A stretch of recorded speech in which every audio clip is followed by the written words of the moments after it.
yang mana nanti akan diawali oleh Prof. Didin Hafidudin dan kemudian nanti dilanjutkan oleh Bapak Dr. Misno dan Bapak Fahri Farid. Dan kemudian nanti akan ada sesi tanya jawab.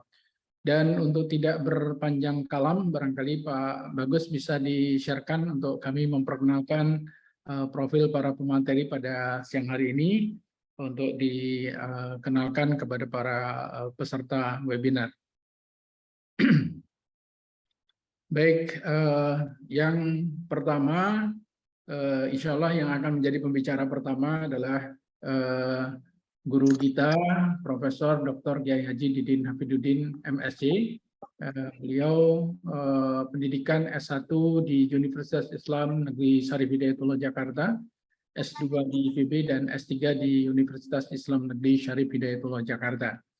Jabatan struktural beliau ataupun juga yang non struktural menjabat sebagai Ketua Umum Basnas periode 2005-2015 selama 2 periode, kemudian menjadi Guru Besar Ilmu Agama Islam di Institut Pertanian Bogor sampai dengan sekarang, Dekan Pasca Sarjana Universitas Ibnu Khaldun Bogor, Jawa Barat, kemudian juga dosen Pasca Sarjana di IPB, Universitas Syarif Hidayatullah Jakarta, dan juga Universitas Ibnu Khaldun Bogor.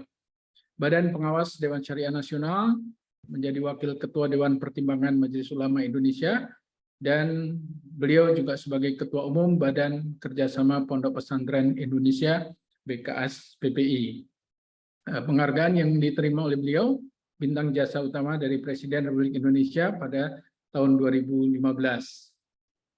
Dan selanjutnya pembicara yang kedua adalah Dr. Muhammad Fahri Farid, MN. Beliau doktoral di Universitas Negeri Jakarta pada tahun 2022, aktif di berbagai macam bidang, terutama di manajemen sumber daya manusia. Ya, mulai pada tahun 2003 sampai dengan saat ini beliau sebagai CEO di HRD Syariah Consulting.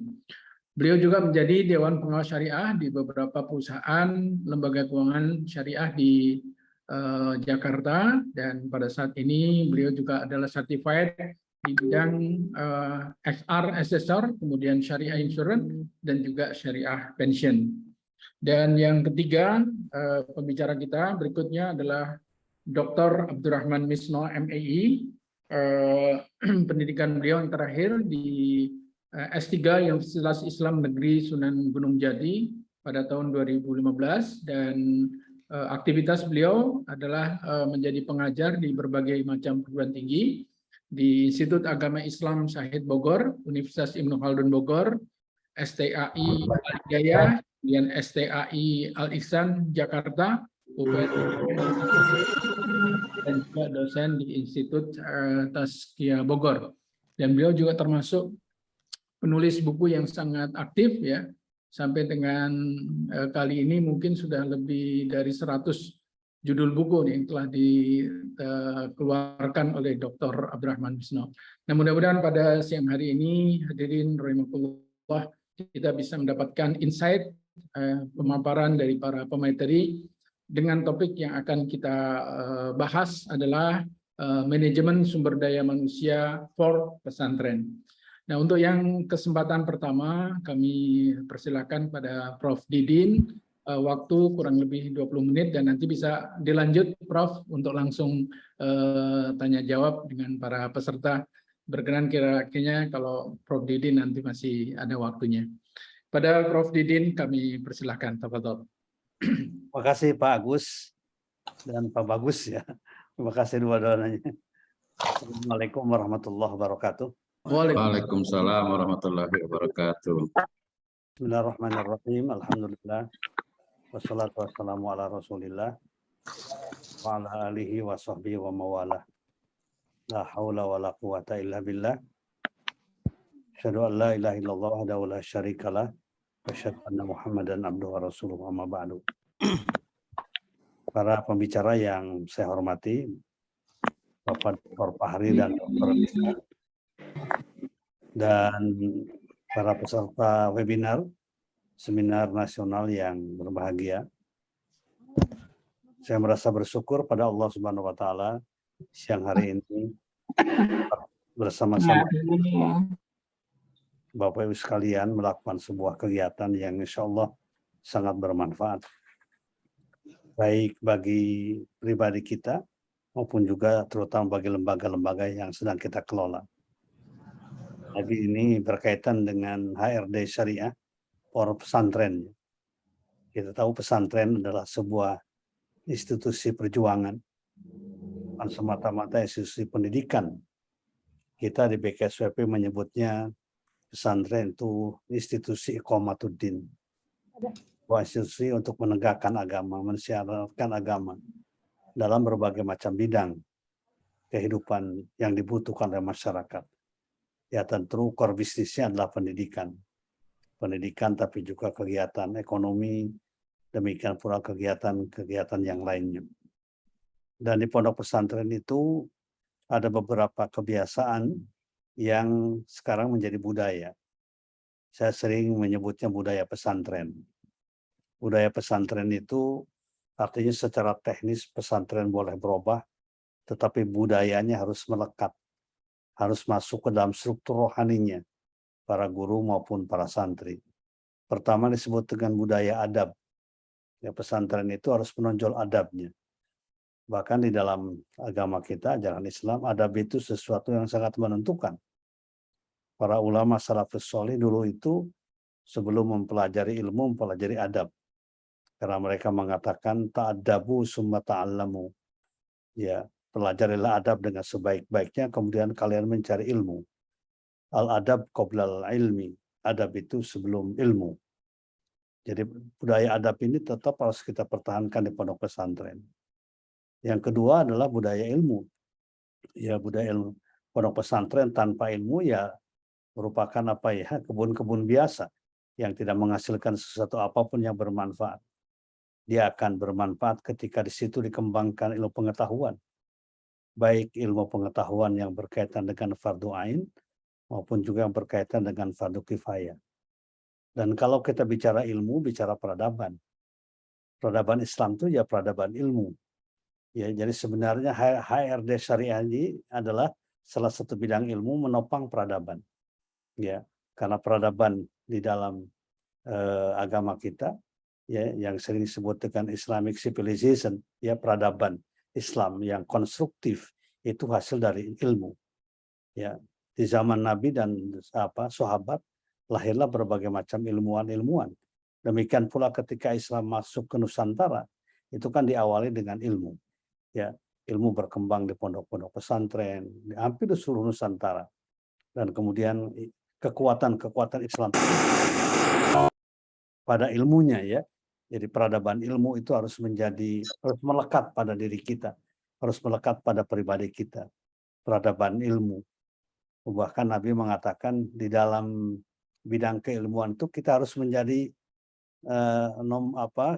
harus menjadi pilar-pilar yang sangat menentukan keilmuan itu. Jangan kita acuh tak acuh dengan ilmu apapun yang bermanfaat. Beliau mengatakan dalam sebuah hadis, "Qul aliman," jadilah engkau mengajarkan ilmu. Kalau tidak bisa mengajarkan muta'alliman, jadi pembelajar, jadi dosen, jadi mahasiswa, jadi pelajar, atau mustami'an atau menjadi pendengar, atau muhibban, yang paling terakhir muhibban, mencintai ilmu. Wala takun khomisan, dan jangan menjadi yang kelima, tidak mengajar, tidak belajar, tidak mendengar, tidak mencintai ilmu. Fatahlak, maka engkau akan mengalami kerusakan, kehancuran.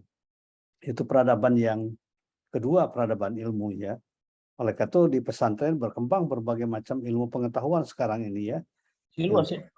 Termasuk juga yang berkaitan dengan keterampilan.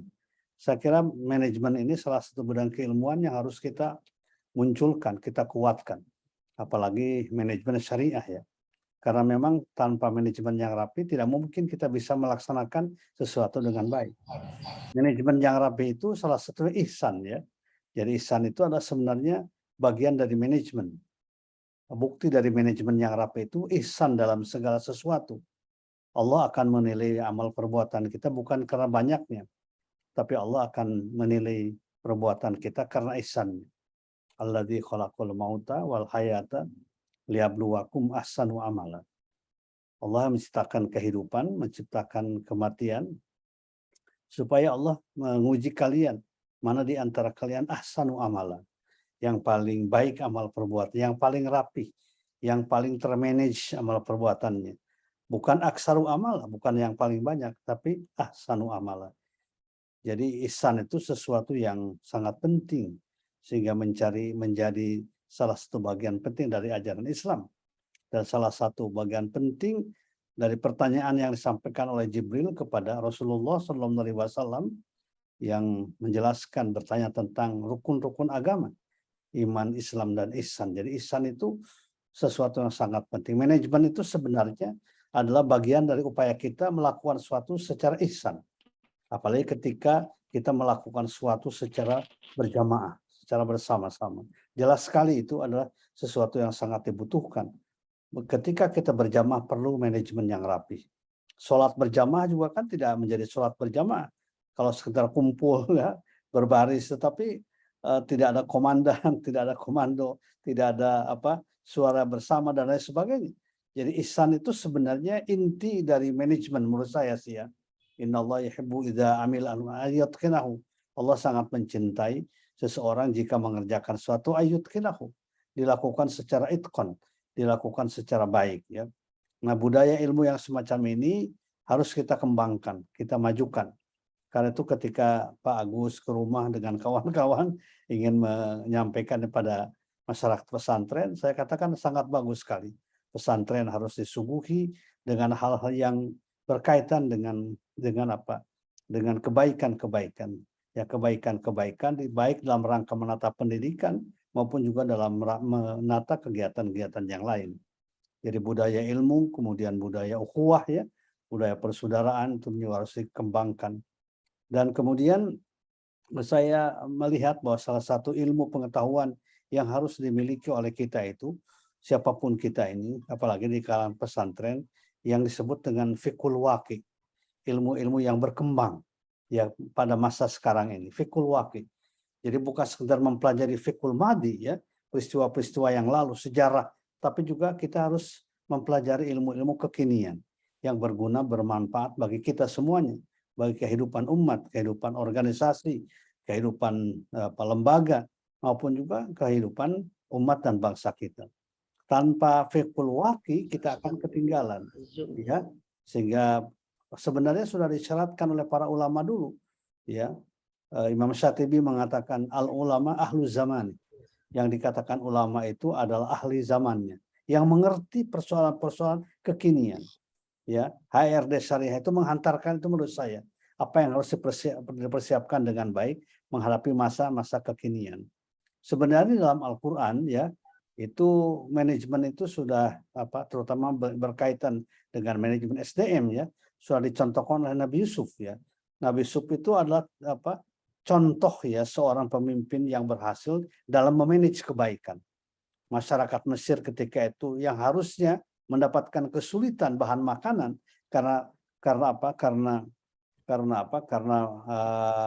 kemarau yang lama, tapi dengan dikelola oleh Nabi Yusuf dengan dua modal ketika itu, seperti digambarkan pada surat Yusuf ayat 55 ya. Ij'alni ala khazainil ardi inni hafizun alim. Dan ternyata kata-kata ayat ini sangat dahsyat ya. Jadikan aku orang yang memegang amanah ya, inni hafizun alim. Karena aku adalah orang yang memiliki dua hal. Hafizun, pertama terpercaya, trustable, ya amanah ya. Kemudian yang kedua alimun, profesional. Ya, hafizun alimun. Ya, hafizun menjaga amanah, alimun dan punya keahlian di bidang. Dan ini sangat penting sekarang itu. Kenapa hafizun dulu? Karena kalau hafizun itu ya tidak bisa di-training dalam waktu singkat. Ya harus dibiasakan. Yang namanya amanah itu harus dibiasakan. Tetapi kemudian di belakang baru kemudian yang kedua alimun, profesional, memahami, punya ilmu pengetahuan dalam bidangnya, dalam bidang tugasnya, itu kan bisa di-training dalam waktu singkat. Jadi yang namanya aspek kognitif itu bisa di-treatment dalam waktu singkat. Tetapi yang berkaitan dengan kalbu, dengan sikap, dengan afektif, apalagi dengan belief ya, dengan kepercayaan, keyakinan memang butuh waktu. Butuh pembiasaan, dan lain sebagainya. Nah, sebenarnya pesantren itu satu sarana pendidikan untuk menumbuhkan dua hal ini. Kita berharap dari pesantren lahir orang-orang yang punya dua karakter ini. Hafizun, alimun. Terpercaya, amanah, alimun, kemudian profesional. Nah, yang menarik bahwa istilah-istilah syariah ini diadopsi oleh lembaga-lembaga resmi. Ya, sekarang ini. Jadi saya kira HRD syariah ini terus dikembangkan ya. Saya yakin itu akan sangat menarik ya. Misalnya sebagai contoh BUMN, Badan Usaha Milik Negara sekarang ini kan mengembangkan satu paradigma baru yang disebut dengan akhlak. Akhlak itu bukanlah pengertian akhlak budi pekerti atau moral, tapi singkatan itu mencerminkan keinginan ketika itu. Akhlak itu kan ada enam kata ya. A itu pertama amanah ya, kemudian K-nya adalah kompeten ya.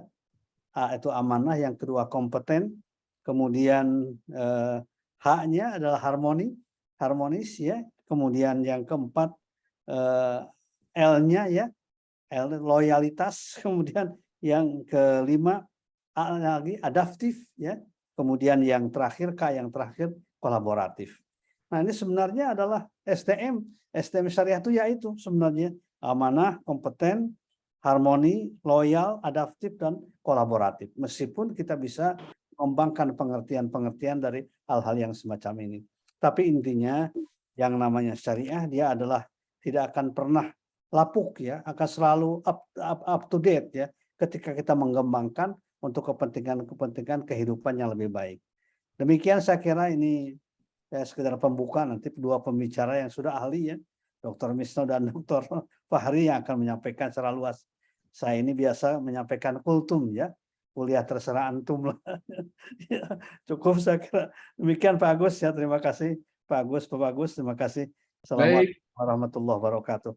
Waalaikumsalam warahmatullahi wabarakatuh. Waalaikumsalam warahmatullahi wabarakatuh. Alhamdulillah, mudah-mudahan Prof masih membersamai kita ya, Prof Didin ya.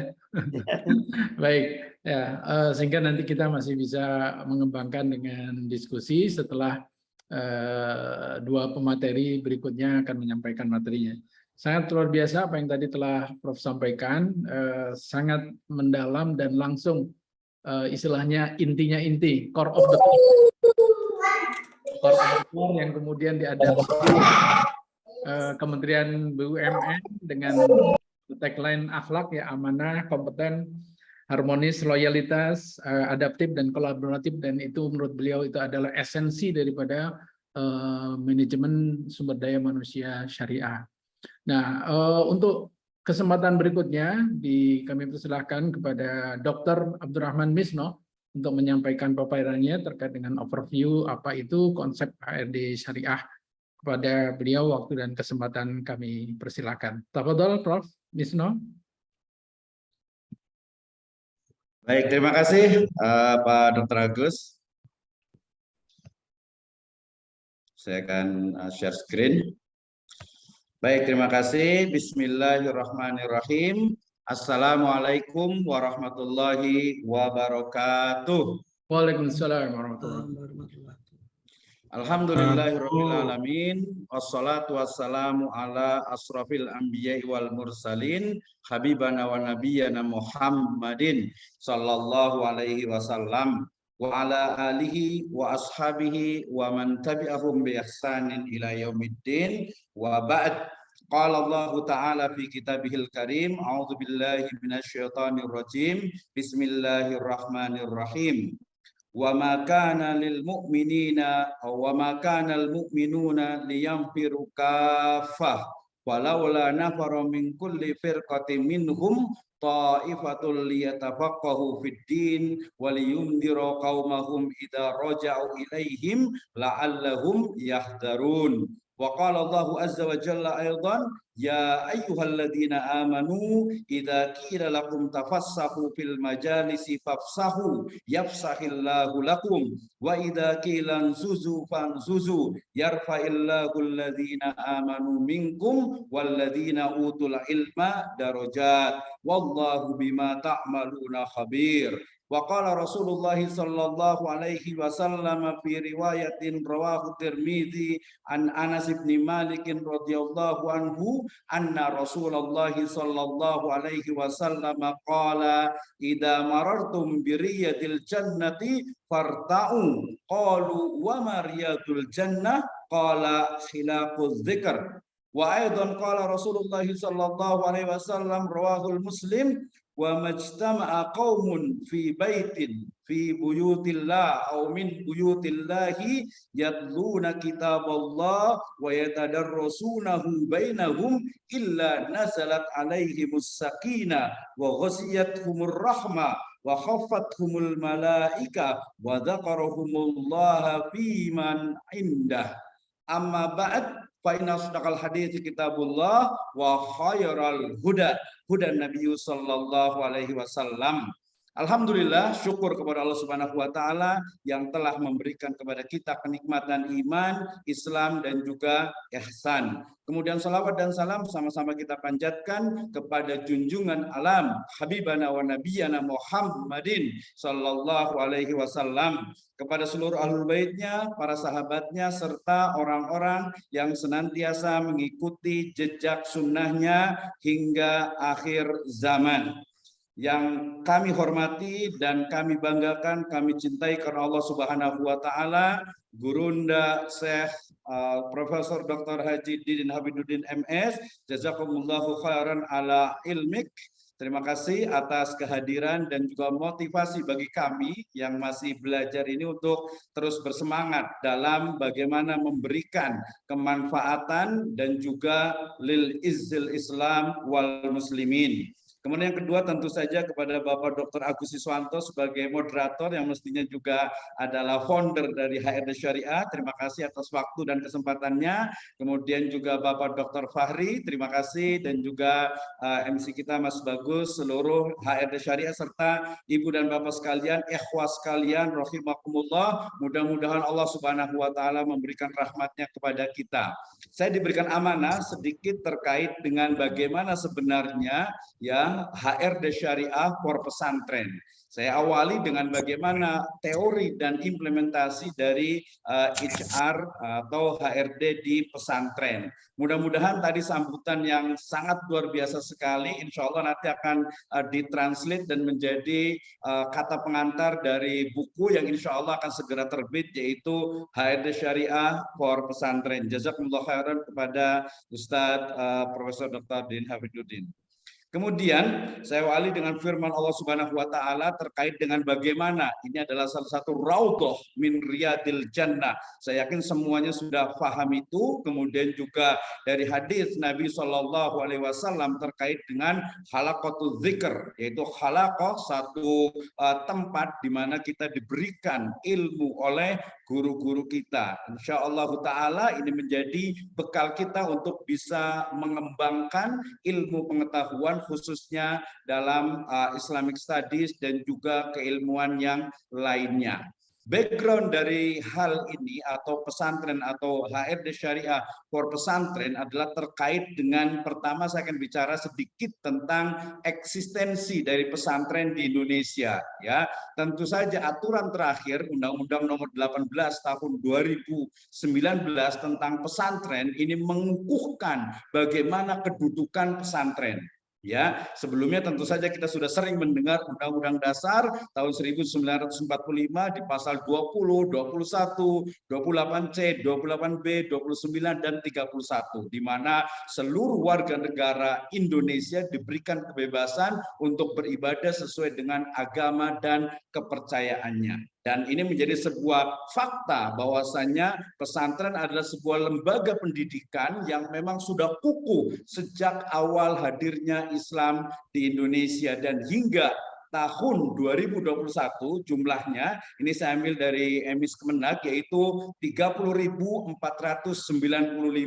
Dengan Jawa Barat menguasai provinsi paling banyak, yaitu 9.310 pesantren.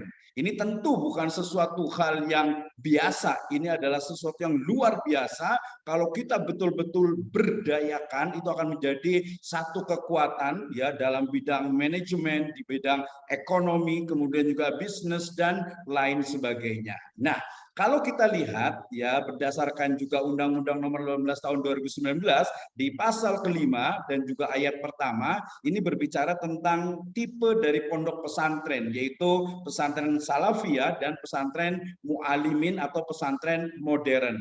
Nah, kenapa saya berbicara ini? Karena akan bicara tentang bagaimana sentuhan dari manajemen. Ya, saya baca tahun 2004 bukunya Prof. Didin itu sangat luar biasa sekali bagaimana Islamic Management ataupun manajemen syariah itu sebenarnya memang harus berkembang gitu, dan ini mudah-mudahan menjadi setitik kontribusi kami di HRD Syariah ya, bukan hanya pesantren mu'alimin ataupun pesantren modern tapi juga pesantren salafiyah. Nah, problematika berdasarkan beberapa paper, beberapa jurnal, riset, skripsi, tesis, dan disertasi, ternyata di sini munculnya pesantren ya ternyata dibayang-bayangi di Western sana dengan dikotomi ilmu agama dan umum. Ya ini rahimahullah Profesor Dr. Yusuf Al-Qaradawi yang kemarin baru meninggal dunia rahimahullah. Mudah-mudahan Allah Subhanahu wa taala memberikan tempat yang layak dan derajat yang tinggi di sisinya, adalah satu tokoh yang menolak ya, yang sangat konsisten untuk menghilangkan adanya dikotomi ini. Ya, tetapi tadi pesantren muncul, tetapi di luar sana, di luar pesantren, dikotomi ini semakin kokoh sehingga kemudian memunculkan ya perkembangan dari sekolah umum. Ya, nah kita tahu sekolah umum memberikan 2 jam, 3 jam dari mata pelajaran agama. Ya, di beberapa negara sekuler, alhamdulillah ada peserta kita dari Singapura, ya tidak mengajarkan sama sekali agama di sekolah negara. Nah, tapi kemudian respon dari adanya sekolah umum ini memunculkan adanya pesantren modern. Ya, di awal memang banyak kontroversi. Apa yang disebut modern? Apakah memakai dasi? Ya, apakah kurikulumnya mengambil dari ilmu-ilmu umum? Wah, saya jangan sampai salah juga nih, ini ilmu umum, ilmu agama, padahal ilmu kauliyah dan ilmu kauniyah. Ya, jadi ini satu hal yang perlu kita diskusikan juga. Nah, kemudian pesantren salafiyah, tadi muncul pesantren modern, pesantren salafiyah yang memiliki karakter kuat nih gitu ya. Tetapi kemudian faktanya saya beberapa riset di Garut, di Tasik ya, di wilayah Jabar itu mengalami kemerosotan tajam. Demikian juga saya juga di Bogor Barat ya, ternyata ya perlahan tapi pasti gitu ya, perlahan tapi pasti, atau dalam artinya itu semakin berkurang. Ini kenapa ini ya? Banyak faktor, nanti kita akan lihat ya.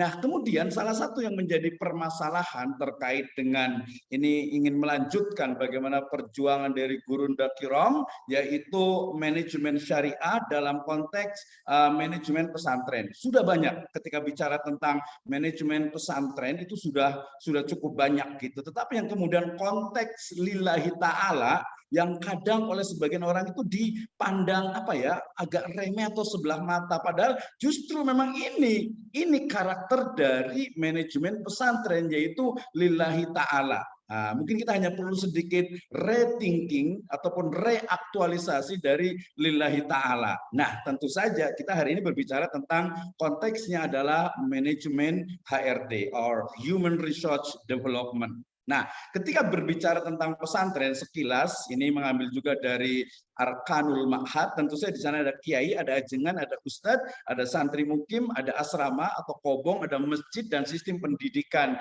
di Rosa Islamiyah atau kitab kuning. Nah, untuk menggambarkan bagaimana sebenarnya nanti pengembangan dari HRD Syariah untuk pesantren. Nah, tadi Gurunda sudah menyebutkan, sudah menyampaikan tentang fungsi dari pesantren.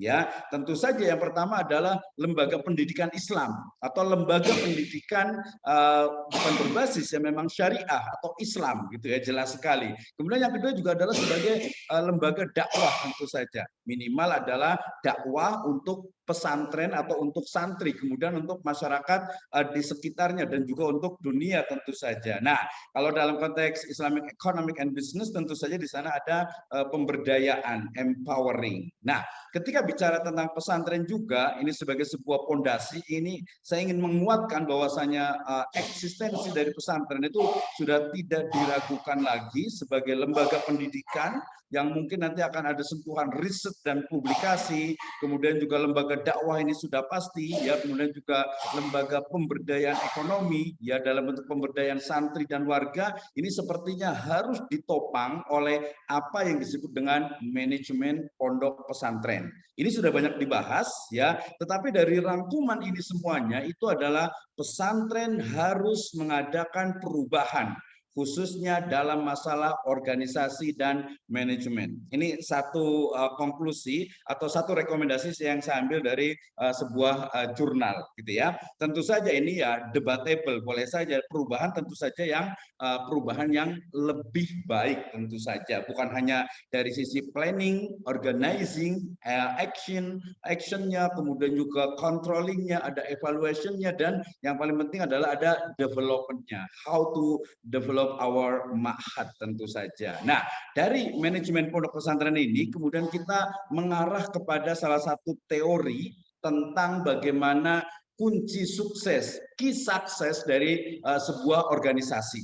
Ya, tentu saja bicara tentang finance. Ya, ini tidak bisa tidak bisa ditawar-tawar karena zaman itu semakin berubah atau zaman berubah sehingga taghayyurul fatwa atau taghayyurul ahkam bitaghayyuril azmina wal amkina wan niyah wal awaid. Sehingga ini terutama nanti di pondok pesantren modern yang finance ini menjadi bagian, bahkan yang terbersih dalam pikiran saya itu ke depan akan ada buku pesantren finance, ya, atau keuangan pesantren. Ada mahasiswa saya juga kebetulan juga alumni dari pasca sarjananya Ibnu Khaldun juga dari Sukabumi, itu menulis tentang bagaimana manajemen keuangan di pesantren modern. Jadi pesantren finance nanti tinggal mungkin perlu riset lebih mendalam untuk mengembangkannya. Nah, kemudian juga service excellence ini tentu menjadi hal yang sangat penting. Bagaimana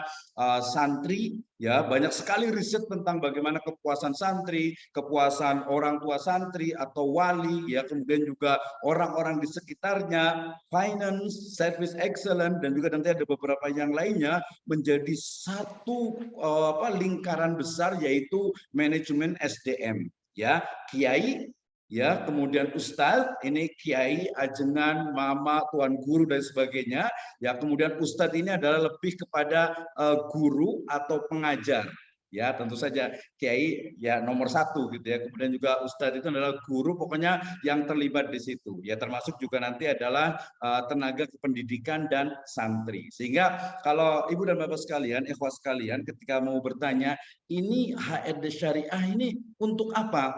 Ya, maka jawabannya adalah untuk how to manage, ya, bagaimana sumber daya manusia ataupun human capital yang berlandaskan syariah tentu saja kemudian dikelola untuk memberikan services excellent atau service excellent, layanan yang baik, ya, tentu saja untuk kiai, untuk ustadz, dan juga untuk santri serta masyarakat yang lainnya, ya, yang akan nanti ditopang oleh finance. Kenapa bicara tentang finance? Karena kita nanti mengenal ada namanya Islamic Reward Management. Ya, ini alhamdulillah HRD Syariah diberikan kepercayaan untuk mengkonsultani, ya, beberapa pesantren di wilayah Karawang. Jadi melihat bagaimana sebenarnya sistem Islamic Compensation and Benefit, sistem penggajian benefit untuk guru, karyawan, dan juga tenaga yang lainnya yang terlibat di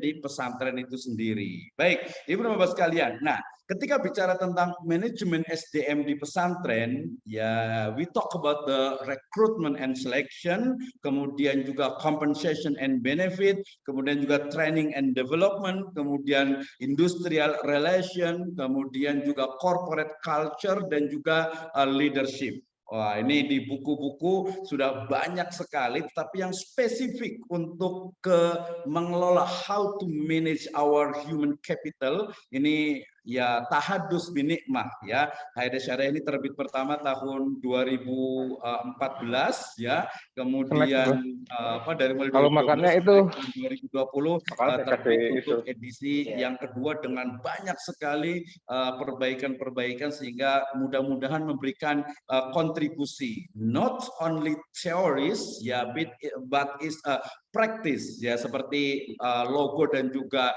tagline kami di Qaedah Syariah adalah from practice or best practice to mardotillah.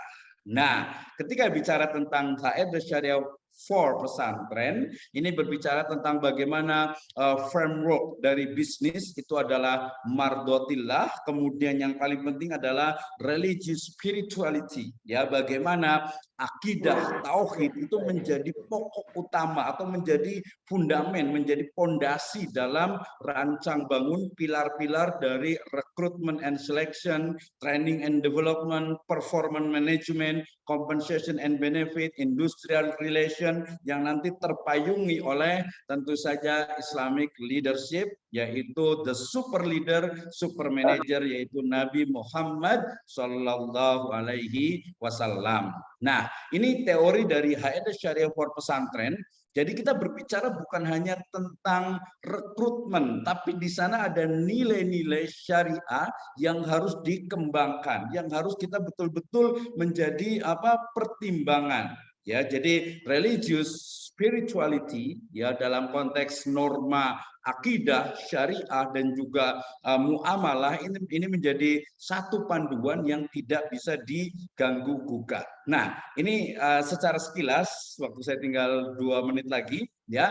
Jadi ketika bicara tentang praktek Qaedah Syariah di pesantren, itu pertama bicara tentang Islamic recruitment and selection. Ya, bagaimana manajer HRD ataupun bagian kepala bidang kepegawaian itu ketika melakukan rekrutmen, melakukan selection itu juga based from syariah. Ya, dalam makna bukan hanya yang dites itu bukan hanya skill, soft skill, hard skill, ya, tetapi juga bagaimana pemahaman dinnya, sehingga nanti kita mengenal ada yang disebut dengan takziah atau disebut dengan tazkiyah dari tokoh, baik itu DKM, baik itu nanti RT, kepala desa, dan juga tokoh agama. Termasuk juga kita memiliki ada seleksi syariah, ya, bukan hanya tadi skill saja. Kenapa? Karena orang mampu banyak memiliki skill, memiliki kemampuan, tetapi merujuk tadi kepada perkataan dari beliau, Prof. Didin, bahwa adab, ya, etika atau akhlak ini menjadi hal yang sangat penting, dan bukan hanya ketika selection, ya, bukan hanya ketika rekrutmen, nanti ketika melakukan pengukuran kinerja karyawan, ya, ada kinerja, maka syariah ataupun tadi adab dan akhlak Islam itu dia tidak bisa dipisahkan menjadi bagian komponen dalam penilaian kinerja seorang staf. Nah, kemudian juga ketika bicara tentang industrial relation, ini mungkin seperti ini perlu dirubah nih, bukan industrial relation, ya, karena kesannya nanti pesantren jadi industri, bukan. Tetapi dalam konteks bagaimana wa ta'awanu 'alal birri wat taqwa. Kemudian juga nanti konteks kerjanya adalah fastabiqul khairat. Ya, nah kemudian yang penting yang sedang kita kembangkan di sini juga adalah Islamic reward management, ya, bagaimana tadi konsep misalnya dari sisi penggajian, ya, kebetulan Tahadus bin Nikmah, alhamdulillah wa masyafa'al, saya dari tahun 92 atau 94 itu memang sudah tinggal di pesantren gitu ya, sampai ke Sulawesi Selatan pun sempat juga di pesantren sana juga. Jadi lebih kurang anak saya lahir di pesantren, sekarang usianya sudah 24 tahun, berarti ya 20 tahun lebih saya tinggal di pesantren. Sehingga ketika bicara tentang reward, salary, fee, ya, ini menjadi satu hal yang harusnya menguatkan tadi konteks lillahi ta'ala itu tidak bisa dihilangkan gitu ya, sehingga kemudian Islamic reward management basicnya adalah bagaimana dikatakan Nabi SAW itu uktul ajiro ajrohu qabla ayyashika wuruqahu. Ya, berikanlah gaji seorang pekerja itu sebelum kering keringatnya, dan juga la tadlimuna wala tudlamun. Banyak sekali ayat Al-Qur'an dan hadis yang berbicara tentang bagaimana norma etika syariah yang terkait dengan hubungan akad, kontrak dan seterusnya. Hadir yang berbahagia. Nah, untuk lebih jelasnya nanti Pak Dr. Fahri akan memberikan juga terkait dengan bagaimana sebenarnya praktis ya HRD Syariah Pesantren. Tapi kesimpulan yang bisa saya sampaikan adalah terkait dengan HRD Syariah Pesantren ini menjadi satu arus baru untuk menjadikan pesantren yang memiliki eksistensi yang kokoh, kemudian dengan sentuhan manajemen yang berbasis syariah juga, mudah-mudahan memberikan layanan yang baik kepada santri, kemudian juga hubungan ta'awun yang baik dengan asatidzah, ya, sehingga kemudian akan tercapai apa yang menjadi tujuan dari umat Islam, dari Islamic Institution, yaitu mardhatillah. Demikian, wallahu a'lam bishawab. Wassalamualaikum warahmatullahi wabarakatuh. Waalaikumsalam warahmatullahi wabarakatuh. Syukran jazakallah Bapak Dr. Misno.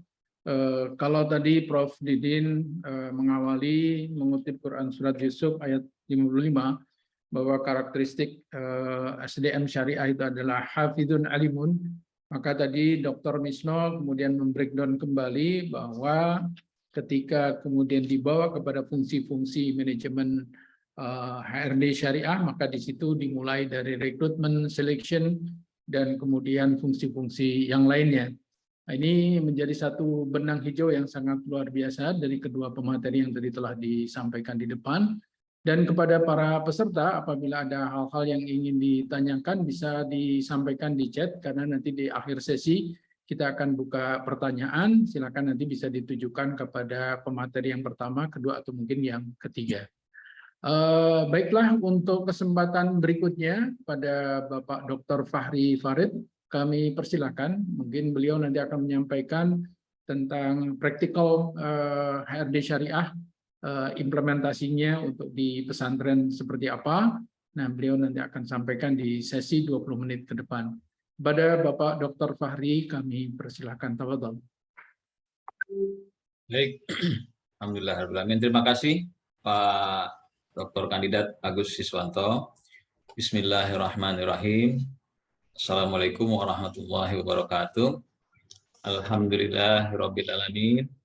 Wa bihi nasta'inu ala umurid dunya waddin. Allahumma shalli wa sallim wa barik ala hadzal nabiyil karim wa ala alihi wat tabi'in. Amma ba'du, faqala ta'ala fi kitabil aziz. A'udzu billahi minasyaitonir rajim. Laqad kana lakum fi Rasulillahi uswatun hasanah. Wa ba'd. Tama-tama yang kami hormati, yang kami muliakan, Burunda Profesor Kiai Haji Didin Afiduddin, mudah-mudahan senantiasa diberikan kekuatan dan kesehatan sehingga kita bisa tetap menimba ilmu beliau. Demikian juga kepada senior saya, Bapak Dr. Kandidat Agus Siswanto, rekan-rekan kami, Bapak Dr. Misno, Mas Bagus, dan tentu saja kepada seluruh peserta. Masya Allah ini ya, saya lihat ada yang dari Indonesia Timur, bahkan dari luar negeri, dari Singapura, Masya Allah, semangat sekali ini. Para asatids dan asatizo, para masyayikh dari pondok pesantren dan juga dari lembaga-lembaga lainnya, mudah-mudahan senantiasa diberikan rahmat Allah Subhanahu wa taala. Baiklah Bapak Ibu sekalian, saya coba share screen dulu ya.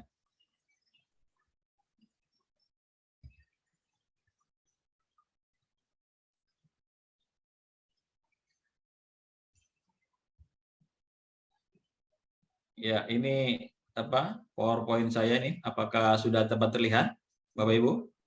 Sudah, Pak, sudah. Baik, alhamdulillah. Ya, jadi sebagaimana disampaikan oleh Bapak Moderator ya, bahwa saya akan mencoba untuk mempresentasikan selama kurang lebih 20 menit ya waktunya ya, mengenai implementasi HRD syariah di pesantren. Ya, baik. Jadi HRD syariah manajemen, sebagaimana juga sudah disampaikan oleh Pak Dr. Misno, saya ulas sedikit bahwa SDM ya, sumber daya manusia ya, ini adalah aset yang paling berharga guna mewujudkan tujuan organisasi ya. Jadi kalau di ada juga pandangan yang menyatakan bahwa SDM ini faktor produksi. Tapi sebenarnya SDM sumber daya manusia lebih daripada itu ya. Lebih penting ya dari hanya sekedar faktor produksi, tapi dia aset ya. Jadi kalau di pesantren itu ada gedung-gedungnya, ada lahan dan sebagainya macam ya, itu aset ya. Tapi SDM itu adalah yang paling berharga. Kenapa? Karena dia adalah aset yang mempunyai yang juga bisa mewujudkan. Tapi yang tadi yang bisa disampaikan oleh Profesor Didin, yaitu iqamatuddin ya, yang bisa berjuang ya. Bisa berjuang itu adalah SDM, sumber daya manusia. Baik, ini tadi model yang sudah disampaikan oleh Dr. Misno ya. Jadi model ya dari HRD Syariah ini berbasis kepada Al-Quran, hadis ya, dan tarikh ya atau sirah nabawiyah yang menjadi fondasinya, gitu ya, Bapak Ibu. Baik, nah ini di sini adalah suatu slide ya, bahwasanya manajemen HRD Syariah ini yang telah kami tuliskan juga pada sebuah buku, itu berdasarkan setidaknya ada tiga unsur ya di dalam buku itu ya, kalau dalam ilmu ini. Pertama ada pengalaman praktis ya. Kami ini dulu adalah para praktisi di lembaga keuangan syariah, juga pernah menjabat sebagai manajer HRD ya dan seterusnya. Kemudian juga dalil-dalil yang qot'i, baik dari Al-Quran, dari hadis ya, dan seterusnya. Kemudian juga tentu saja teori-teori dari buku-buku literatur textbook ya, itu juga masuk ya menjadi dasar ya, sebagaimana antum a'lamu li umuri dunyakum ya, kita bisa menyadur dari teori-teori yang praktis yang memang bermanfaat ya.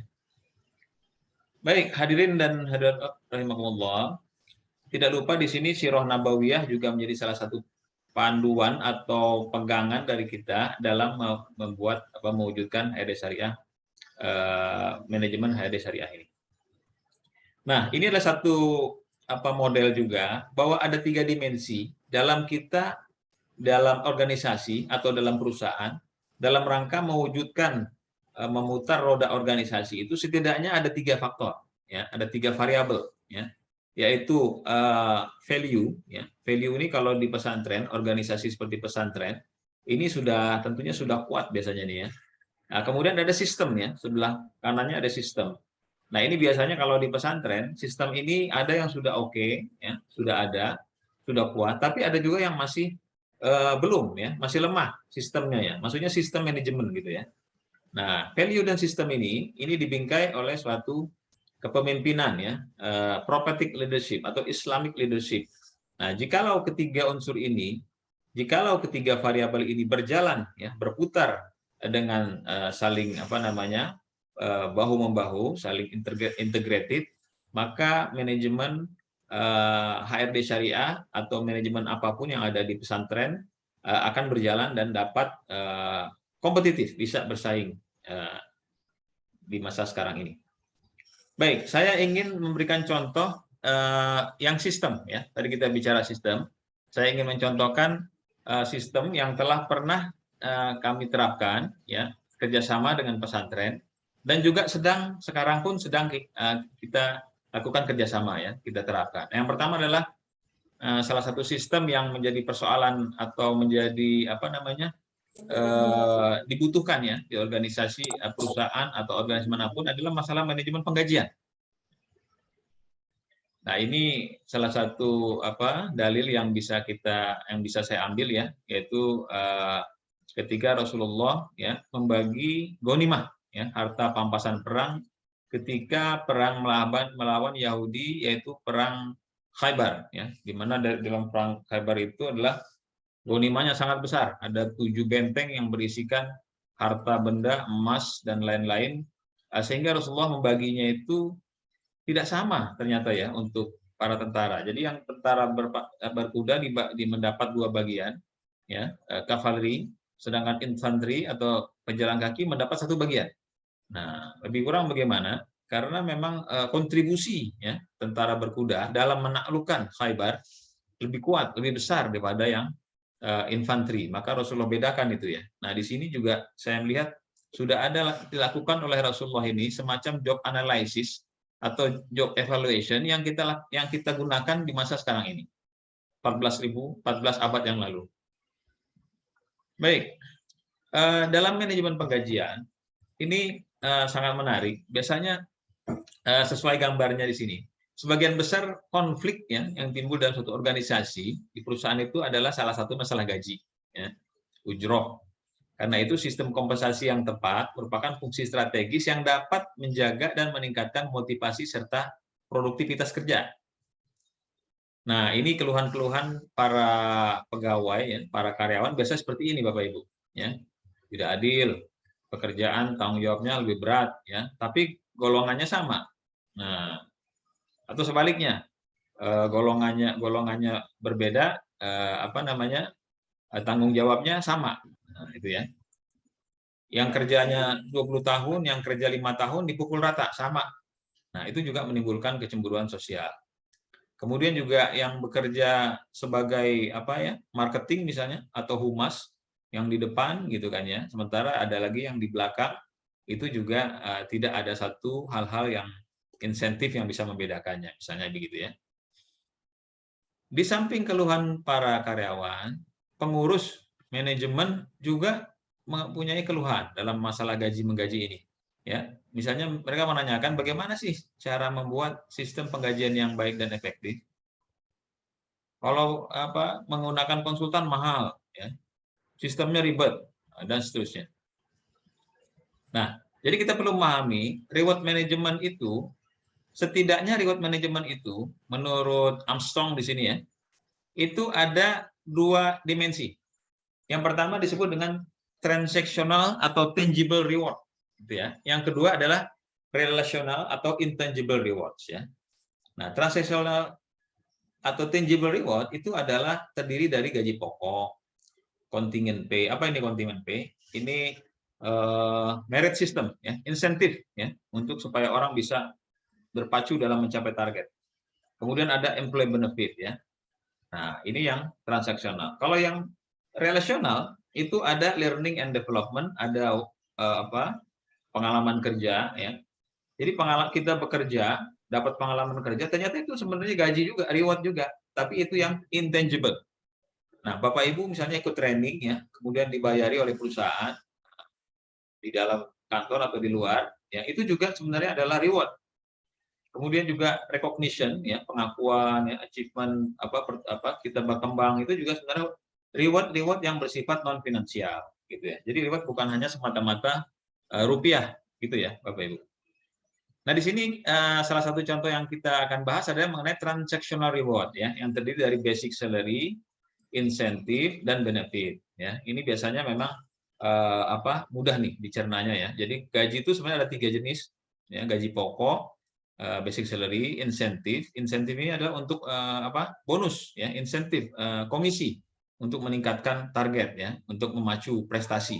Nah, kalau benefit ini yang disebut dengan fringe benefit itu adalah untuk supaya kita nyaman bekerja ya. Misalnya BPJS ya, tunjangan asuransi kesehatan ya.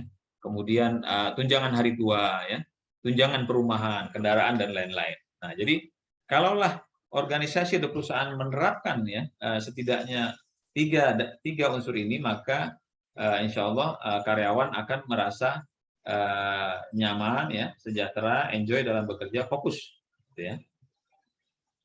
Baik, di sini kami mensitir ada setidaknya untuk membuat manajemen pengkajian yang baik itu ada 3 prinsip atau ajas ya. Nah, ini mohon dikoreksi bahasa Arabnya nih. Yang pertama fairness ya, adil ya. Kemudian kompetitif ya, tanafus ya. Kemudian affordable ya, maisur. Mungkin ada lagi berapa prinsip, tapi setidaknya minimal kalau 3 ini sudah dipenuhi, insya Allah kita bisa membuat suatu manajemen penggajian yang baik ya. Ada unsur keadilannya, kemudian kompetitif dan affordable. Affordable ini berpihak pada perusahaan, yaitu di mana perusahaan mampu membayarkannya ya, affordable. Jadi kalau ketiga ajas tadi kita blend ya, kita mix, itu akan menjadikan suatu sistem ya, sistem manajemen reward. Nah, ini salah satu tahapnya ya, kita lihat sekilas saja ya.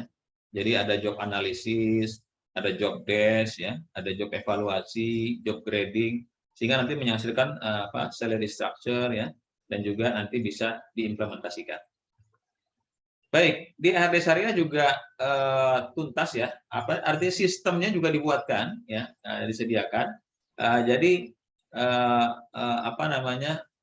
zaman sekarang ini zamannya aplikasi ya, zamannya Android, segala sesuatu dalam genggaman. Nah, maka dari itu HRD Syariah juga memiliki suatu sistem ya, based on cloud ya, Android, sehingga dia bisa ada di tangan kita, ada dalam gadget kita. Karena zaman gini tidak ada orang yang tidak punya gadget begitu ya, jarang sekali mas satu orang bisa mempunyai beberapa gadget. Baik, ini kita lewat dulu. Kita masuk dulu ke sini. Penilaian kerja sidang. Ini sistem yang kedua yang mau saya sharing ya. Waktu masih ada sekitar 6-7 menit dalam catatan saya. Jadi ini yang disebut dengan KPI. Mungkin Bapak Ibu suka sering mendengar ya, Key Performance Management. Ya, kalau di mahasiswa atau di akademik itu IPK lah gitu ya, IPK. Jadi seorang itu akan termotivasi ya apabila diberikan penilaian. Nah, demikian juga di organisasi ya, termasuk di pesantren ya. Dia tidak bisa sama rata. Artinya yang rajin itu harus dinilai yang rajin. Yang kurang rajin harus diberikan mungkin ya teguran ya kalau memang datang terlambat ya, dan seterusnya. Nah, dalam performance management di sini setidaknya ada planning ya, kemudian managingnya, reviewing dan rewarding performance ya. Ini bedanya KPI dengan performance management atau performance appraisal yang biasa kita lakukan ya, yang dengan adanya perencanaan terlebih dahulu ya.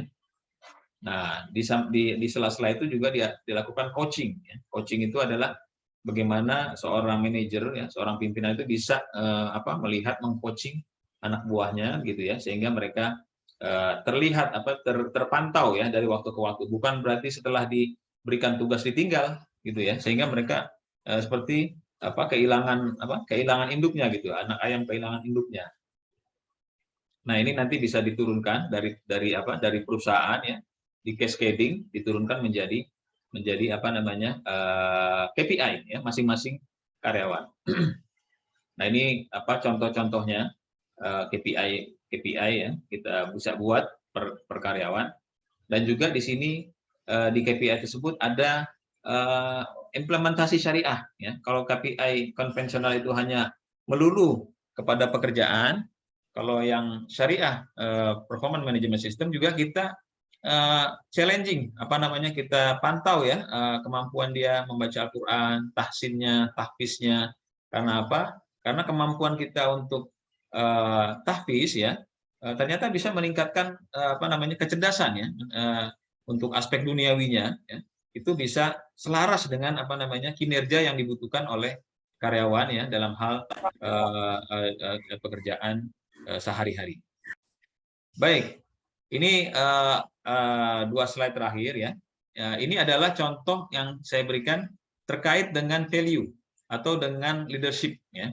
Yang tadi itu sistem ya, sistem penggajian dan sistem sistem manajemen KPI. Nah, kalau ini adalah sistem assessment ya, assessment. Jadi assessment ini lebih kepada sosok karyawannya, individu-individu karyawan tersebut ya.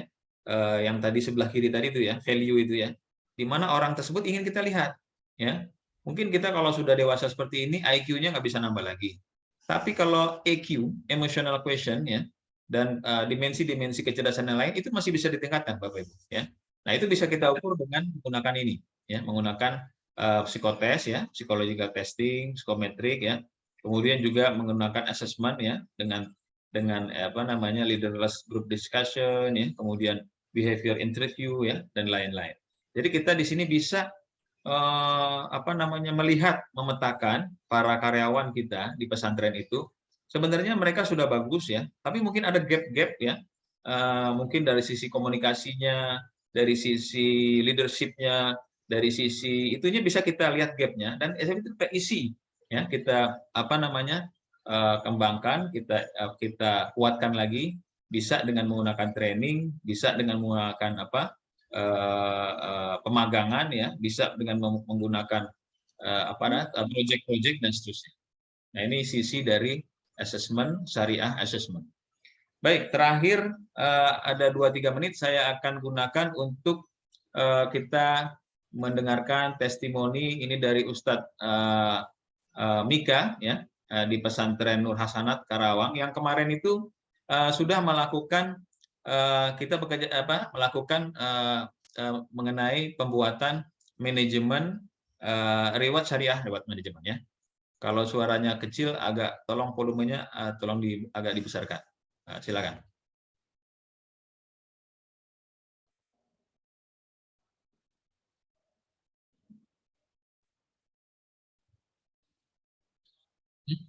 Oh, belum ada suaranya, maaf. Belum ada suaranya. Belum ada suaranya, maaf. Gimana caranya? Ya, ini saya minta tolong dulu Mas Bagus, teknisi kita. Oke, share sound dulu, ya. Ya, oke, baik. Suaranya ini. Oke, silakan. Alhamdulillah, pendapat saya mengenai acara 2 hari ini, pertama berjalan cukup baik. Yang kedua memang acara ini acara yang sangat kami butuhkan. Mengingat lembaga kami itu adalah lembaga yang memang belum ada atau belum memiliki sistem penggajian atau ujroh untuk pegawai. Terus terang memang kami waktu itu sedang mencari apakah penggajian yang kami sudah lakukan sebelumnya itu sesuai dengan syariat Islam atau tidak, itu menjadi persoalan kami. Tapi alhamdulillah dengan adanya acara ini 2 hari ini sudah terjawab semuanya. Tim HRD Syariah saya lihat kompak, bagus, dan memiliki job desk atau pembagian koordinasi dan konsolidasi masing-masing, dan sangat familiar. Dan yang kedua lagi tidak pelit ilmu. Artinya tidak pelit ilmu, kita dikasih apa adanya mengenai sistem penggajian tersebut, sehingga kami pun puas bisa memahami secara bersama gitu. Harapan saya secara pribadi semakin besar gitu.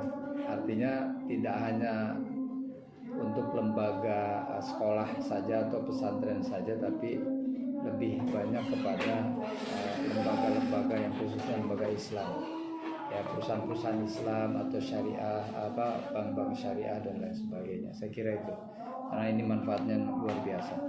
Harapan saya untuk umat muslim di Indonesia, khususnya yang memiliki perusahaan atau lembaga pendidikan atau apa yang lebih banyak pegawainya yang muslim ataupun ingin mengarah kepada perusahaan yang lebih bersih, saya kira pilihan sistem HRD syariah ini menjadi alternatif yang sangat kita butuhkan. Terima kasih atas atensinya dan terima kasih juga atas kerjasamanya. Assalamualaikum warahmatullahi wabarakatuh.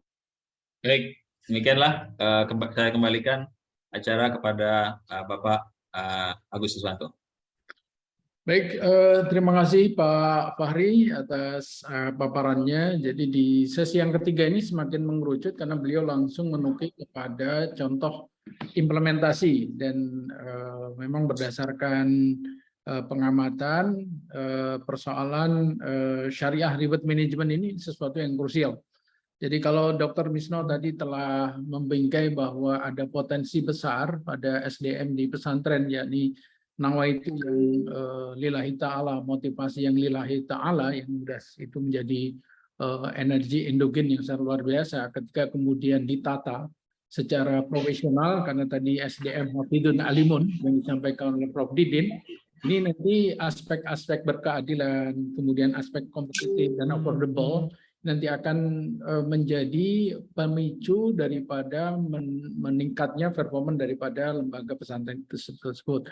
Sebagaimana yang tadi telah disampaikan oleh Pak Dr. Fahri. Jadi kalau dari 3 rangkaian pembicara tadi, maka mengerucutnya pada pembicara yang ketiga dengan menampilkan suatu contoh kasus yang itu sudah sangat dekat sekali, dan juga tadi ada testimoni dari salah satu pengasuh pesantren berkenaan dengan bagaimana di organisasinya ketika kemudian ditata sistem reward and manajemennya yang berkeadilan, mudah-mudahan potensi lillahi ta'ala yang sudah melekat pada jati diri insan pesantren ini akan menjadi sesuatu yang sangat produktif, menghasilkan perkembangan-perkembangan yang pesat bagi pesantren itu sendiri. Baiklah hadirin rahmatullah, di chat sudah ada beberapa pertanyaan, jadi mungkin ini saya prioritaskan dulu, dimulai dari Bapak Ahmad Berhimin. Nah, mungkin saya bacakan saja ya, nanti kepada para pembicara bisa memberikan tanggapannya.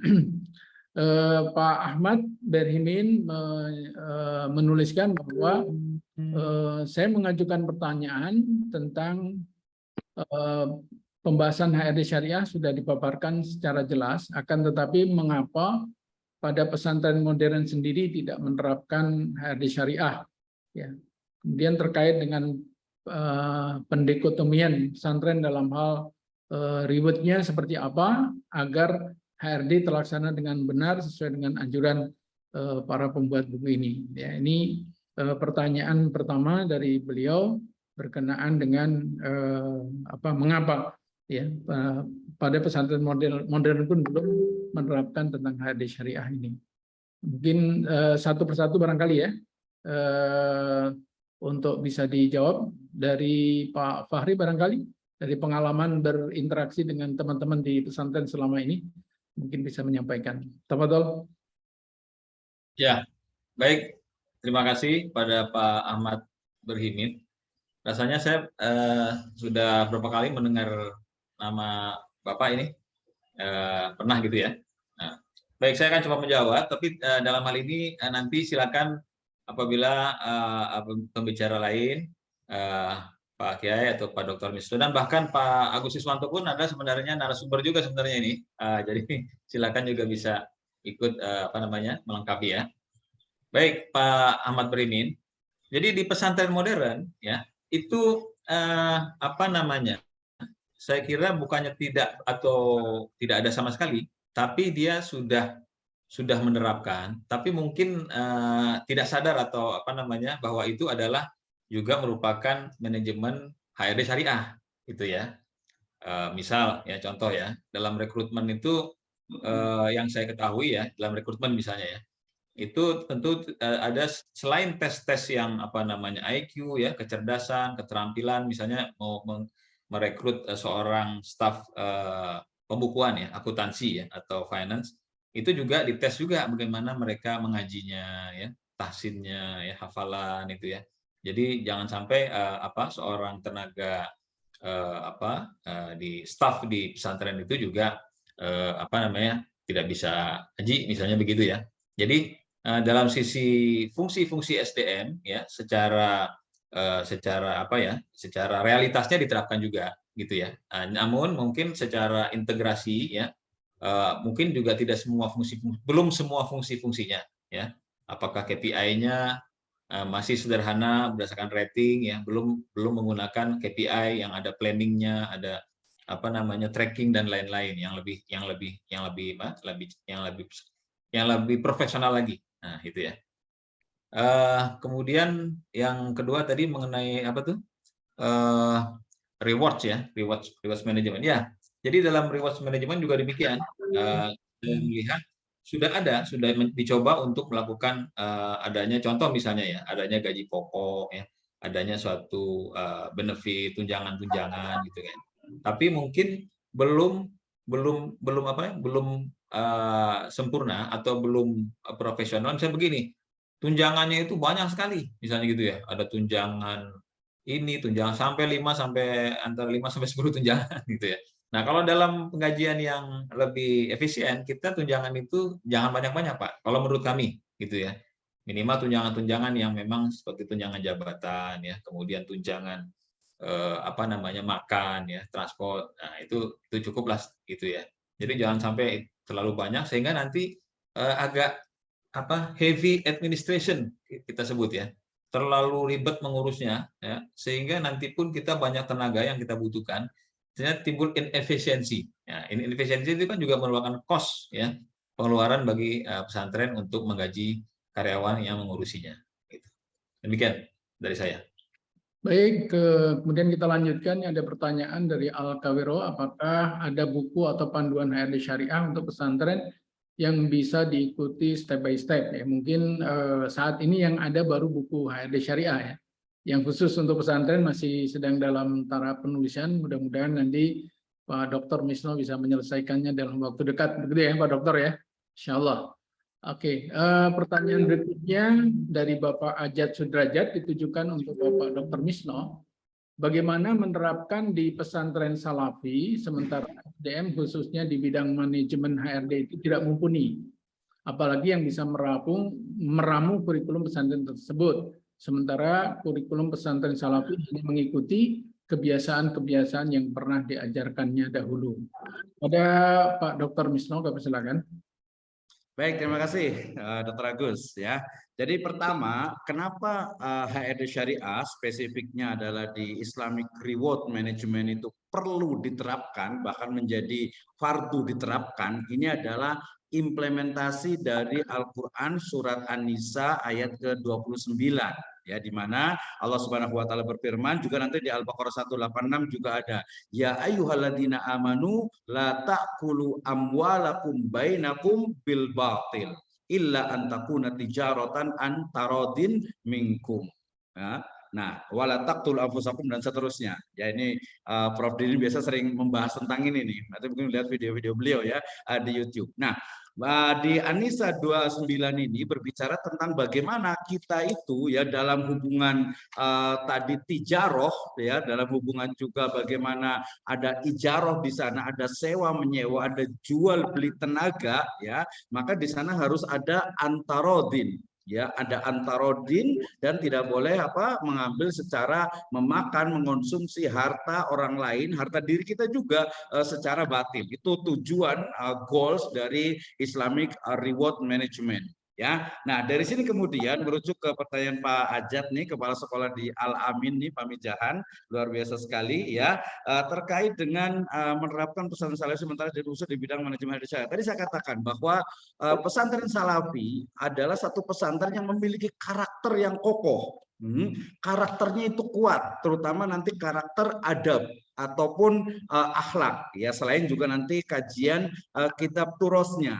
Nah, dalam konteks manajemen HRD bukan berarti sesuatu yang sudah memiliki karakter kuat kemudian dirubah, bukan seperti itu ya, tetapi bagaimana agar ya hubungan antara tadi mungkin kita sebut sebagai founder ya, kita di sini berarti pesantren adalah kiai ya, dengan mungkin musrifnya, dengan ustaznya, itu betul-betul memiliki komunikasi, memiliki hubungan yang betul-betul bukan hanya hubungan tadi industrial ya, tapi hubungan yang memang dekat, sehingga kemudian tadi saya sebut dengan manajemen lillahi ta'ala, ini justru yang kuat gitu ya. Tanpa ini bubar ya, bahkan nanti ujungnya menjadi hubungan yang kering. Kenapa? Karena hanya uang dan uang. ya. Nah, pengembangan dari manajemen lillahi ta'ala ini kemudian nanti ketika diterapkan di pesantren salafi itu akan memunculkan bagaimana sebenarnya konteks dari musyrif ataupun ustadz, kemudian juga dengan kiainya sebagai dalam tanda petik itu direkturnya gitu ya, untuk memberikan service excellent untuk siapa? Santri-santrinya. Nah, kemudian ini yang pertama. Jadi kalau penerapannya tentu saja kita sesuaikan dengan karakter yang kuat dari pesantren salafi. Ini yang pertama gitu ya. Mungkin nanti dengan pertanyaan kedua juga kalau mungkin lebih detail mungkin kita juga ada workshop dan juga konsultasi nih untuk HRD Syariah for pesantren. Kemudian yang kedua, wah ini level master nih, mesti hati-hati dengan statement. Ya nanti teman-teman atau mungkin asatizah kiai ajengan yang di pesantren salafi nanti kurang nyaman nih mengatakan sementara kurikulum pesantren salafi hanya, jangan menggunakan hanya nih ya, hanya mengikuti kebiasaan-kebiasaan yang pernah diajarkan dahulu. Nah justru ya salafun soleh, sesuatu yang diajarkan oleh orang-orang terdahulu ya dalam konteks sahabat, tabiun ataupun juga salafun soleh yang di Indonesia itu justru yang terbukti kuat punya karakter. Nah sehingga kemudian ya kita tahu bahwa ahdu bil jadid dia ahsan gitu ya. Jadi kita mengambil yang baik, turos yang baik kita ambil, kita jaga, kita lestarikan dan kita kembangkan sehingga kemudian nanti akan muncul ya. Jadi nanti ada dua kedepannya itu bagaimana HRD Syariah dalam konteks yang pesantren modern ini lebih mudah karena nama juga udah modern gitu ya. Tapi yang sifatnya itu dia lebih salafiyah, justru ini yang unik. Nah, ini yang beda justru. Ya bagaimana menggajinya dengan konsep tadi lillahi ta'ala, tapi kemudian muncul antarodin dan juga paling penting ini sebagai kita umat Islam adalah munculnya keberkahan. Nah, sehingga kemudian ya kebiasaan itu justru menjadi karakter kekuatan kurikulum yang ke depan ya banyak sekali ya sekarang itu tren online untuk belajar bahasa Arab online, membaca kitab online ya, pesantren online, pesantren terbuka pun sudah banyak sekali gitu. Sehingga saya pikir pesantren salafi ya dengan karakternya yang kuat mesti dikembangkan, kemudian juga ya diberikan sentuhan-sentuhan yang akan menguatkan karakternya tanpa juga meninggalkan atau tanpa juga mengindahkan sesuatu yang memberikan maslahat yang banyak. Itu dari saya, wallahu a'lam. Baik, terima kasih Pak Dr. Nisno. Boleh saya dari Prof. komentar Didin? saja? Ya. Betul, Prof. Didin, silakan. Terima kasih.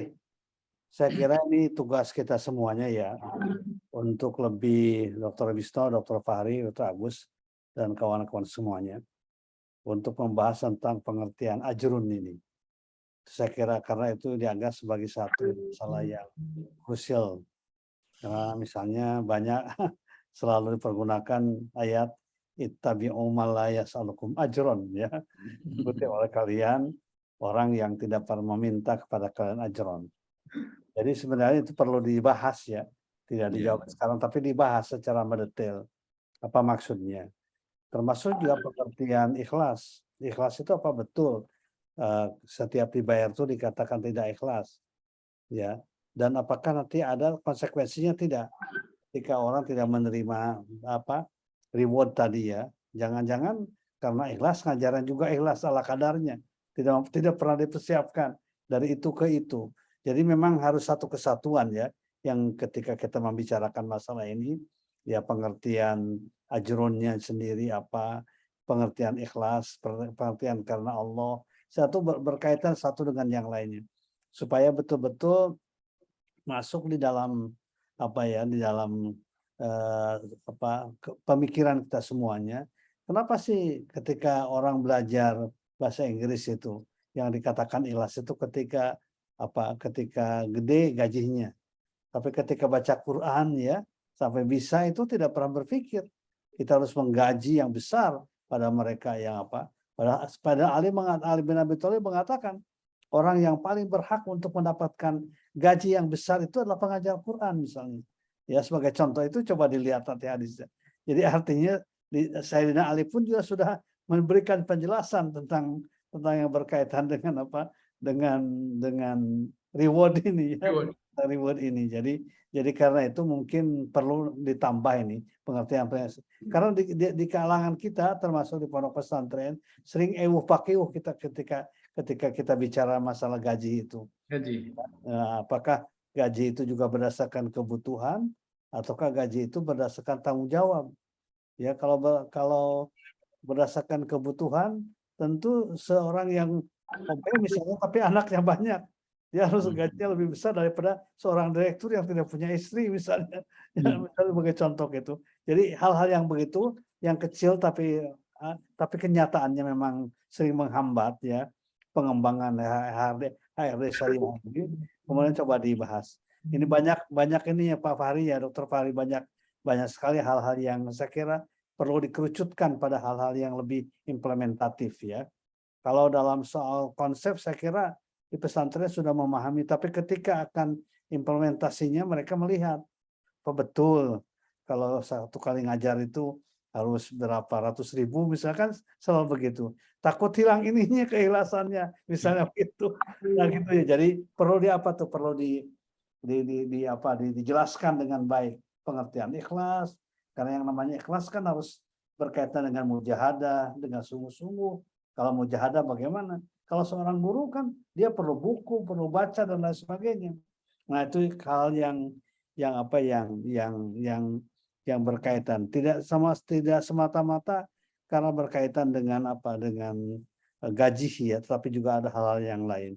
Saya kira begitu, ini tugas kita ini. Ya, saya berharap teman-teman terus meneruskan ini ya kajian-kajian tentang HRD syariah ini di pesantren sehingga betul-betul kita punya pegangan yang lebih konkret ya. Saya kira begitu ya. Kita dukunglah ya HRD ini dengan sebaik-baiknya di pesantren, tapi betul-betul secara mendetail. Tidak semata-mata berdasarkan teori-teori gitu ya, tapi realitasnya. Contoh di Gontor ya, Gontor itu kan keluarga segala macam dijamin masa depannya anaknya. Mereka tidak mendapatkan gaji kecuali ala kadarnya ya. Tapi anaknya kalau mau sekolah sudah tidak perlu memikirkan. Kalau sakit tidak juga diapakan memikirkan anaknya ke rumah sakitnya gimana. Itu contoh-contoh ya. Mereka tidak dapat gaji tetapi kebutuhannya terpenuhi misalnya gitu ya. Nah ini contoh-contoh ya, contoh-contoh. Jadi tidak semata-mata pendekatan individual ya. Bahwa saya ngajar saya dapat sekian gajinya karena keahlian saya ini sekian. Nah tidak semata, tapi pendekatan kelompok yang perlu juga satu komunitas itu perlu juga dibangun oleh kita. Baik, terima kasih.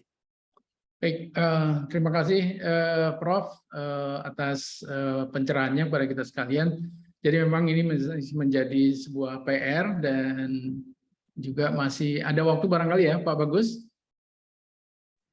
Ya Pak. Masih ada waktu ya? Masih insya Allah. Ya, ini mungkin di beberapa pertanyaan yang masih relevan. Ini terkait memang tadi masalah tentang muqafaah ya. Saya mau tanya untuk muqafaah untuk cocok pesantren itu seperti apa, karena saya melihat beberapa pesantren menerapkan masih di bawah UMR, bahkan ada yang 300.000 per bulan ya. Dan juga dikatakan bahwa namanya pejuang dakwah, guru dan sebagainya itu ya harus mau dibayar seperti panitia kajian dan sebagainya ya. Nah, jadi ini yang sempat ditanyakan oleh Bapak KZA ya. Nah, jadi beberapa pertanyaan hampir sejenis dari para peserta masih berkenaan dengan implementasi di pesantren ya, yang dimana ada gap antara kuatnya dalam hal sisi aspek syariah, tapi kemudian ada kelemahan dari sisi manajemen itu sendiri. Nah, ini bagaimana cara mengatasinya? Nah, mungkin pada Pak Fahri dan Pak Misno kami persilakan sebelum nanti tutup, karena sebentar lagi sudah akan masuk waktu asar sebelum nanti juga di close oleh Pak Bagus. Singkat padat Pak Fahri, silakan. Baik, Masya Allah ya. Pertanyaannya dan juga tadi penjelasan dari Pak Kiai Didin ya, oleh Ujroh, Ajrun. Itu memang sangat menarik dan sangat challenging ya. Artinya kita kaji lebih dalam lagi. Nah, untuk pertanyaan dari ini tulisannya KZA ya, Pak ini mengenai ini mukofaah ini ya. Memang sih saya ada dua sisi nih. Yang pertama pesantren selaku institusi ya, organisasi ya. Apalagi ini iqamatuddin ya, bukan hanya mendidik gitu kan ya. Itu juga kalau saya melihat ya, saya memang belum banyak sekali juga pengalamannya bekerja sama ya, baru 1 2 3 ini ya. Tapi saya lihat ada beberapa pesantren yang ada kreatif ya, dalam arti dia memiliki divisi-divisi, memiliki subunit ya, yang juga bukan hanya sebagai cost center ya, cost center ini istilahnya yang menyerap dana atau membutuhkan dana, tapi juga ada saya lihat pesantren yang profit center ya. Profit centernya pesantren yang bisa dia menjadi entrepreneur ya, menjadi semacam wirausaha gitu. Wah, apakah itu kuliner, apakah itu peternakan atau pertanian gitu ya. Sehingga di situ adanya satu subsidi silang ya. Nah, dari mungkin pendapatan utama kalau lembaga pendidikan ya, kan dari itu ya, dari bayaran dari santri dan seterusnya. Namun di sini ada satu profit center dengan kreativitas sehingga bisa meningkatkan aset atau kemampuan finansial dari pesantren itu sendiri. Itu satu ya. Nah, jikalau itu bisa dilakukan ya, maka pesantren bisa akan lebih lebih luas lagi atau lebih bisa memberikan mukafaah, memberikan ujroh ya kepada guru ya, musyrif dan lain-lainnya itu bisa lebih leluasa karena memiliki suatu tingkat ekonomi yang juga bukan hanya cost center tapi juga menjadi profit center gitu kan ya. Nah, itu secara umum mungkin begitu saya melihatnya, Pak Sis. Silakan Pak Dokter mungkin bisa menambahkan. Pak Dokter Misno, silakan. Oke, terima kasih. Sedikit aja ya.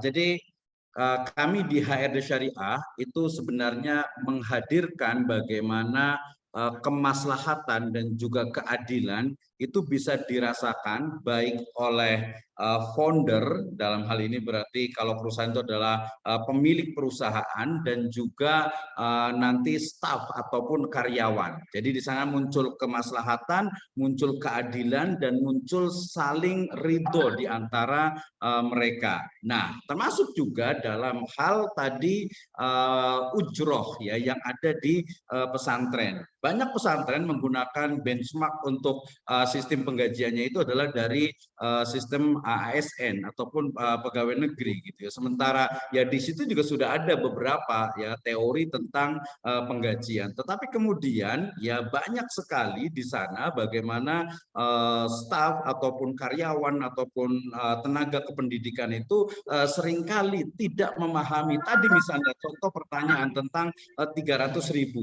Kami dengan Pak Dr. Fahri ini dengan tim HRD Syariah ketika bicara tentang Islamic Reward Management tadi sudah disebutkan bukan hanya uang ya, tetapi tadi ada banyak non materi yang kemudian nanti bisa menjadi satu bagian tidak terpisahkan dalam sebuah reward system. Nah, sehingga kemudian nanti kita harapkan founder ataupun pemilik itu dia tidak dizolimi, karyawan ataupun staff itu pun juga tidak dizolimi.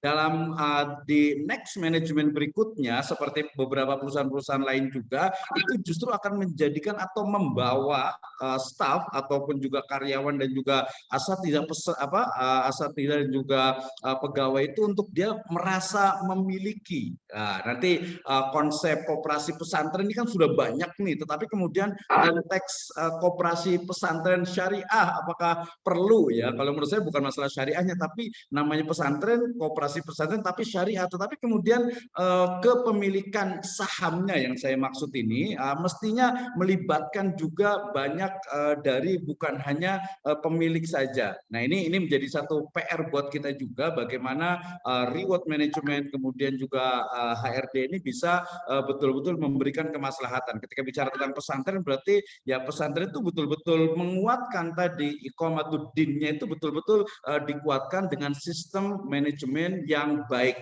Hari ini sudah baik, insya Allah dengan sentuhan dari HRD Syariah akan menjadi lebih baik dan insya Allah akan istimewa. Wallahu a'lam bishawab. Baik, terima kasih.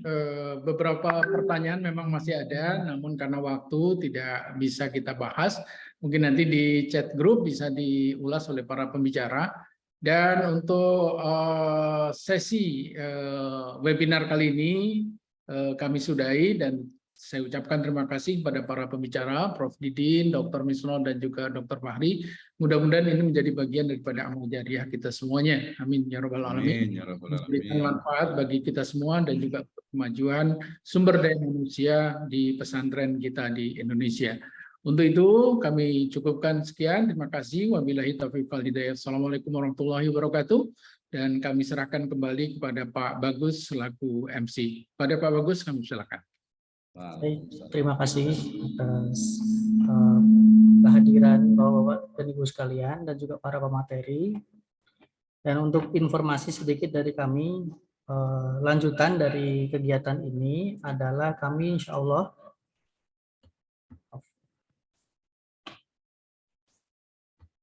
akan mengadakan training Bapak Ibu sekalian. Bersifat gratis, tidak berbayar, free.